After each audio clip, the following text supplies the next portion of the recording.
Hello, football enthusiasts. Welcome to Blaqsport. We are in match day 16 in the African Cup of Nations 2023 live in Cote d'Ivoire.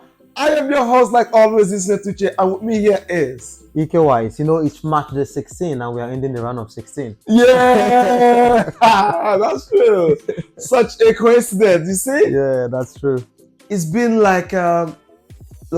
just yesterday. Now we are here in match day 16. So it's been quite a lot, and I feel a little bit happy and fulfilled somehow, because this is one time the African Cup of Nations is this competitive. Yes, it has been always before, but this is the height of it, because it gave room for improvement. Yeah. Different nations are now actually in full-time competition. Those days of having 3-0s, 4-0s, no. So this shows that all these teams are actually invested, looked inward, and come together as a unit to make things work out. So it's a good thing that we're actually having 24 teams, and now this is round 16, the end of round 16, and we are still yet to scratch the surface of what we are to expect in the quarterfinals, semi-finals, and right now, yeah, it's actually a blockbuster. It's like a lot. Yeah, it's a blockbuster, because you are really right there where it seems like we're yet to scratch the surface, because the intrigues are still coming up. I mean, the upsets are actually more than we bargained for, what we assume and predicted as humans. Yeah. It's now as if aliens have come to play the match. Exactly. Because the upturns are actually second to none. So it's really a fun time in the Afcon. Anybody who's not watching this Afcon, trust me, you're missing a lot.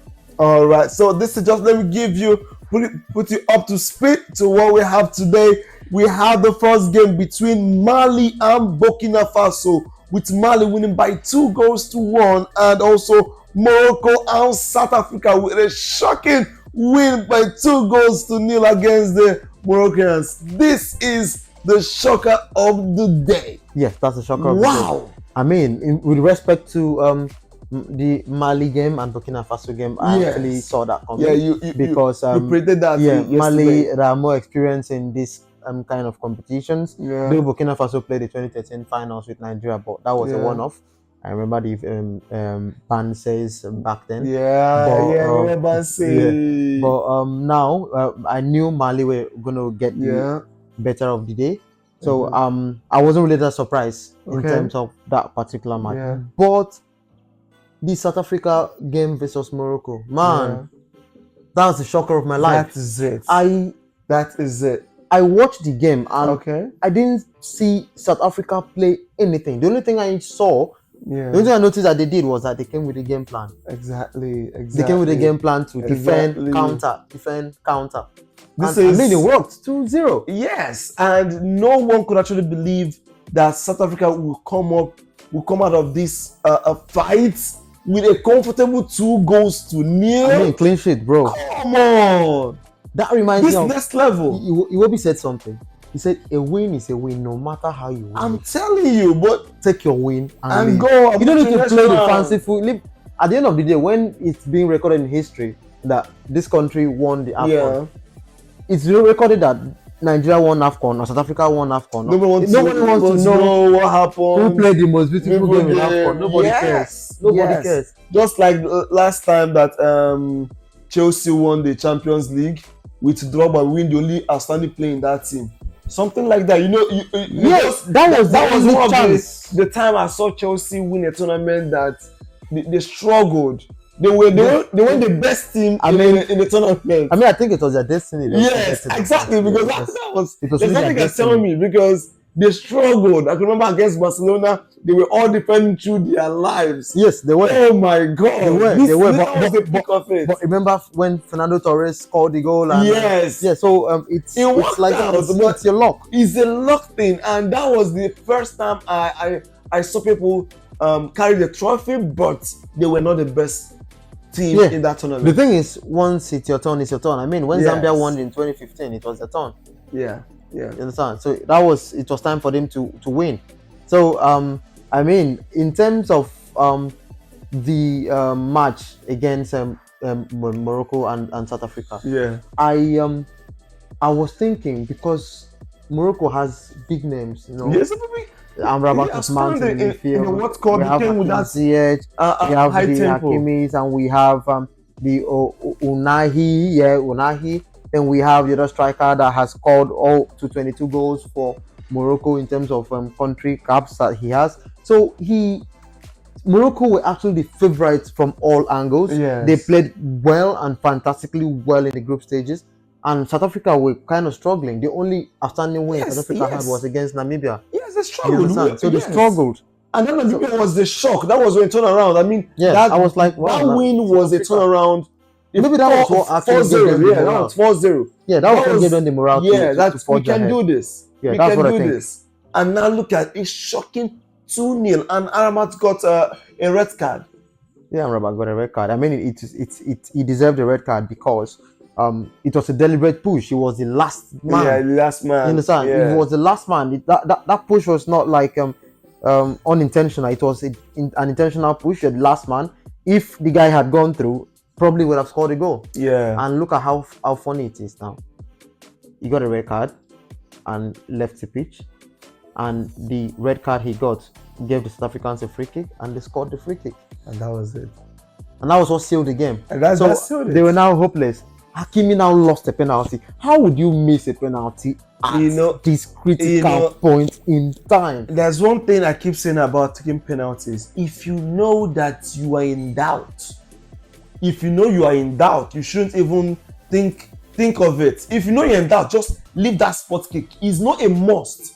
Like the person who is the oldest or the person who is the penalty kick, if you feel that player. If you think that you are in player. No, sometimes if you feel that you are in doubt of yourself, you pick up the. You could have even given the penalty to. I said this for Soa. I said this again for Lopez. Defenders play better pickers than. That's why I'm not even surprised that Ekong play for Nigeria. I know you know, but that shows.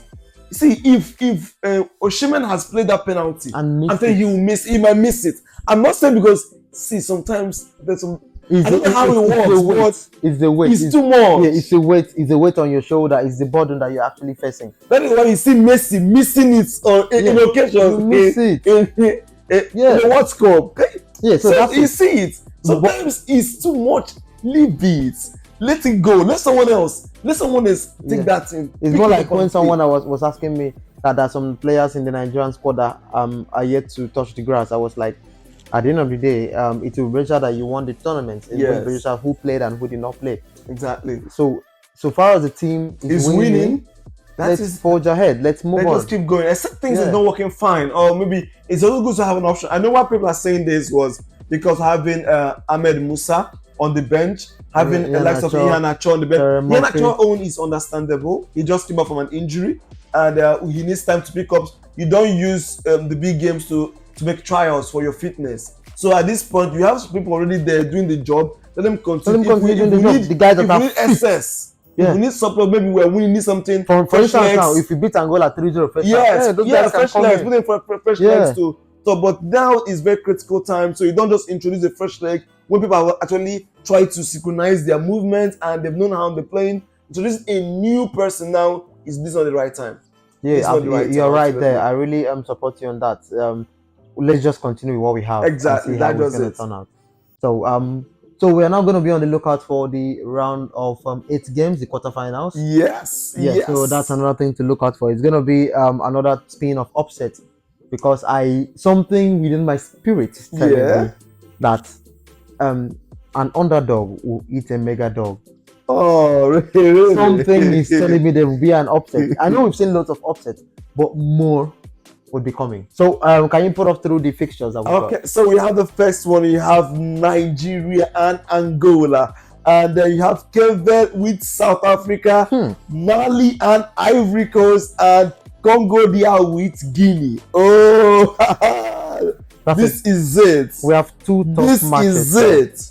Nigeria versus Angola, then Mali versus Ivory Coast. Yes, exactly. Tough games. Wow. But what I don't know is if South Africa might want to use the experience they have in the Afcon to sway Cape Verde. No, they're Do you think Cape Verde will get to the semi-finals? No, South Africa is gone, yeah. Keepers are in the semi-finals. What I saw today, they were really compact. No, come on. See, you can't compete. See, some things you understand. A team that plays as a unit. I keep saying those things. A team that is organized. Barcelona was fierce then due to what their combination of tiki-taka. If you can place 5 combinations from the center field, from the center down to the final third, I'm telling you, there is no defense you can open. It's just as simple as that. Yeah, that's true. You're 100% correct. Box to box. What do you box to open? Any box to open easy. You go in through. Yeah. You can't be in 2 places at the same time. You only move to game. It's open. And you know, with modern day football now, there are ways of actually marking those players. But once you give them zonal marking and you've seen that someone wants to drop the pass and make a run, make sure that you follow through. Once you follow the player that's making that run, that attack is dead. Exactly. That attack is dead. At this time, you need to be chasing players that are not with the ball. Because that's how to cover your space. You don't wait till they get the ball before you mark them. Yeah. You mark the space. Yeah, you have to cover the space. It's not an easy thing. I'll tell you the truth. Let's just see how it's gonna go. But I tip Nigeria to win Angola. Okay. But that's an obvious win, honestly. Yeah, I know we're actually making this noise. Angola, but yes, I'm the person that keeps saying that Angola is a better team than Nigeria in terms of playing as a team. But I know individually, Nigeria is currently the favorite in this tournament based on the way things are. So Angola, they don't stand a chance except something happens, but they don't stand a chance against Nigeria. That's my own take on that. Like I said, on the KV of South Africa is going home already. I tip South Africa to qualify. South Africa is going to Limpopo very soon. They're going. Let's see how it goes.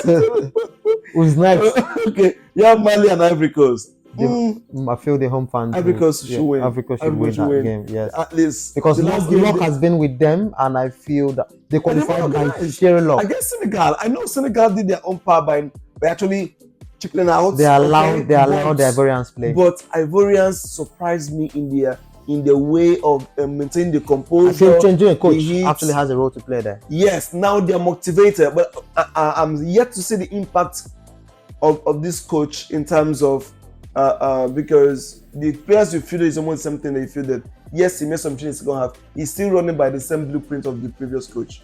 Yeah, what can he do? He has the same. He can't change the squad. He can't change the lineup. He has the same crop of players. So yes. So the thing is, the coach. You can't tell me the coach did not start the best set of players. He did.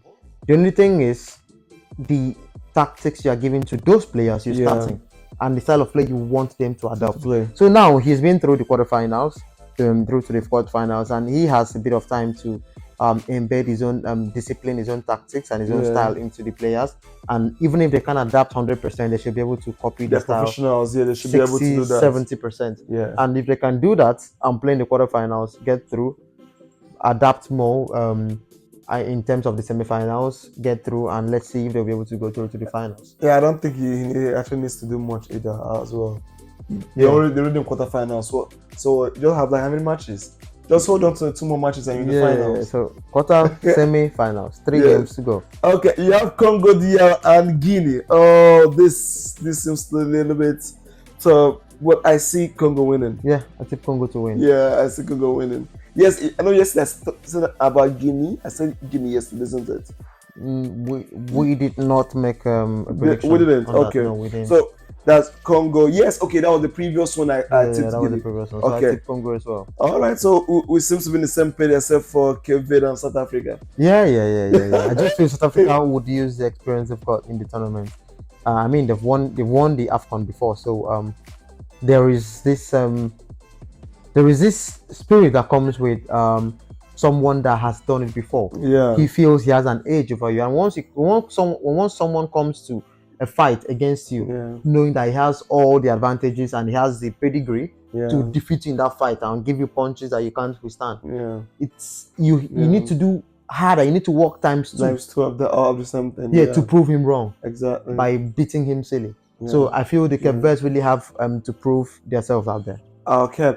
So this is it. This is a wrap for match day 16 in the African Cup of Nations 2023 right there in Cote d'Ivoire, even though we are playing it in 2024. So we'll get to see you tomorrow, on Friday. Get to see you on Friday when Nigeria will be playing against Angola. Well, you can actually bring your prediction right there in the comment section as we wait on Friday to see what the outcome it will be. I am your host here for this week. And with me here always is it's always a pleasure to be here. Thank you so much. Okay, so see you on Friday. All right, bye-bye.